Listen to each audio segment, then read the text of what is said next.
Madhura Murali Magazine, October 2015. Help yourselves.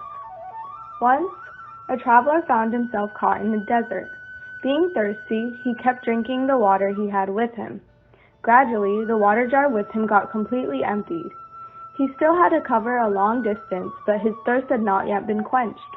Without water, he almost fainted. His legs trembled. He thought that he would lose his life in the desert. He was at a loss to know what to do. It was then that he noticed a hut at the distance. Though he was unable to even move his legs, he somehow managed to reach that place. There was nobody there. His heart began to beat fast. He craved for water. Wonder of wonders! There was a water pump there.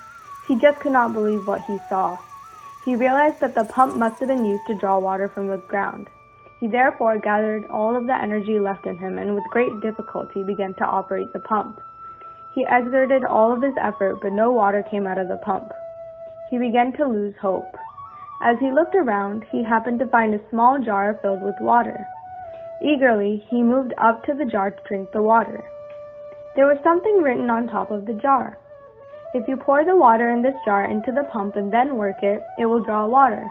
After drinking the water, please fill this jar with water before you leave, were the words found there. The traveler thought, "This pump set is a very old one. Though I had worked so hard, no water could be drawn. If I pour this water into the pump, it is not certain that the pump would work and draw out water. If it fails to work, this water will also go to waste. Instead, if this water could be consumed, it would quench my thirst and would also save my life." On the one hand, he thought that it would be a smart move to drink the water in the jar. On the other hand, he felt that it would be a grievous sin to drink the water that could be used to operate the pump. His conscience cautioned him that he would be guilty of making the pump useless to those thirsty travelers who would come there later. He did not stop to think further. Determined to face the consequences, he poured the water into the pump and began to operate it. Just as the blessings of the invisible Lord pour out, the water began to gush out of the pump. He drank to his fill and then filled that jar with water. He also filled his own jar with water and continued with his journey. That traveler was filled with peace, which is verily the highest reward. When man performs such acts, he elevates himself as also the society at large. This incident brings forth certain lessons. 1. Whatever we enjoy in times of need should be left behind for the benefit of others too. It is wrong to nurture the feeling, "Let me fulfill my needs and I need not bother about others." If each and every one nurtured the feeling, "Let the whole world also enjoy what I have been blessed with," would not this world become a happy place? Would not this then become verily the heaven? Further, only what we give shall we receive. This is the cosmic law.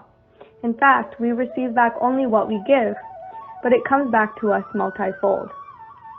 The traveler we spoke of above received and enjoyed far higher quantity of water than he had poured into the pump, and he also filled the jar with the earlier amount of water.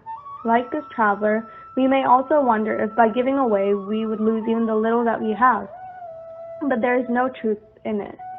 By refusing to give on this ground what we also halt, what would otherwise come to us. So, practice giving to others what you would greatly desire to receive.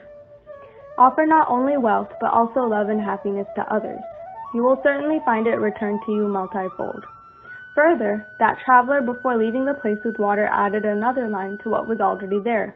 It was, "Oh sir, believe me, what is written here is true."